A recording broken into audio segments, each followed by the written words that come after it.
د حجرې ګوټ در باندې پریوزه د حجرې ګوټ در باندې پریوزه چې د رباب غوږې دي خخ په زړګي شینه. قدرمنو سلامونه مې قبول کړئ. افسر افغان یم. د افغان کلتور کور لخوا یو بل بانډار مو را جوړ کړی دی.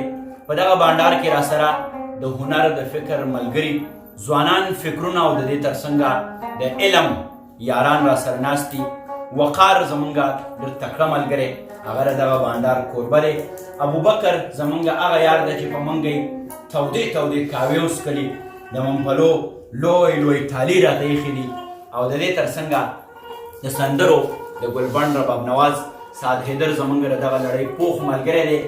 زمونږ د موسیقۍ یو ډېر پېژندلی نوم د سرونو باچا چې موږ د سرو په دنیا کې د هغه په خاپونو باندې خپې ږدو لګیا وو. ښاغلی راشد خان راشد هم راسره او سکندر زمونږ ډېر تکړه ملګری د جنوبي پښتونخوا د کویټې د سیمې نه راغلی دی. د هغو هم ډېره زیاته مننه کوو. کاشف عزیز زمونږ یو تکړه خبریال چې څوک دغه شیبو کې لګیا دی د ویډیو د لارې موږ تاسو ته در رسوي. میا سفیر د کیمرې په شا باندې زمونږ یار یو ښه ستار نواز. سعد جانه نو زه وایم چې یو کوشش به وکړو د راشد صاحب په اجازت باندې کاوې د ګوټ نه پس. بلکل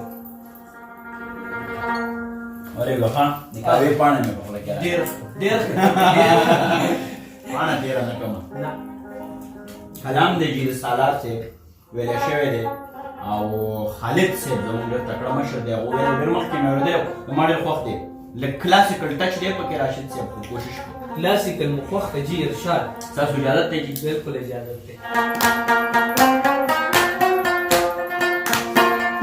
بغیر له تا مې ژوندون پیکه پیکه تېرېږي. بغیر له تا مې ژوندون پیکه پیکه تېرېږي، پیکه پیکه تېرېږي.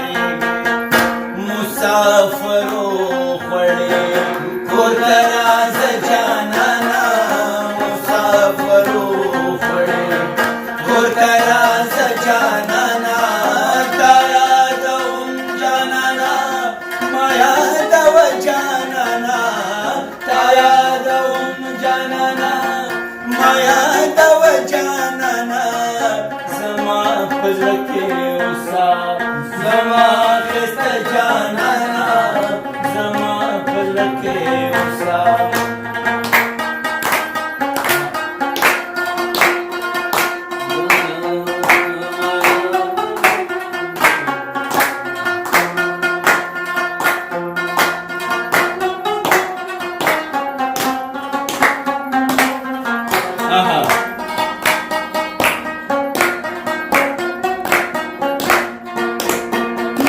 ورځ خو زه بیا هم ښه وي په څه مشغوله یمه، ورځ خو بیا هم ښه وي په څه مشغوله یمه، په څه مشغوله یمه. لکه بېجالې مرغۍ تېروم شپه جانانه، لکه بېجالې مرغۍ تېروم شپه جانانه.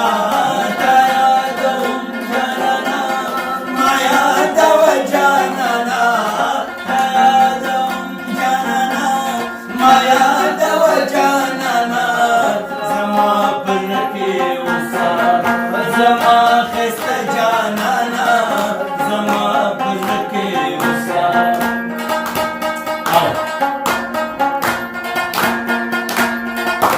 واه واه څنګه دی ساده.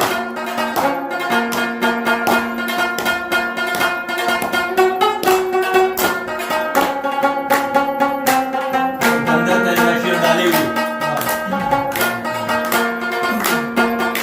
ته به هم زولو سره خپلې خبرې کوې،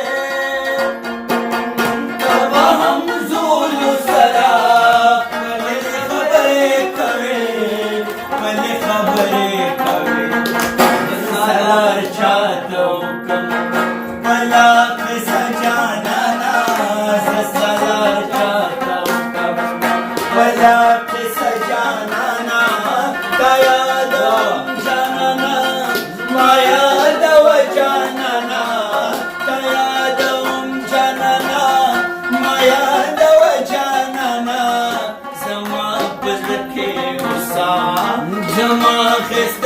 جانانا زما پزړه کې اوسه زما ښایسته جانانا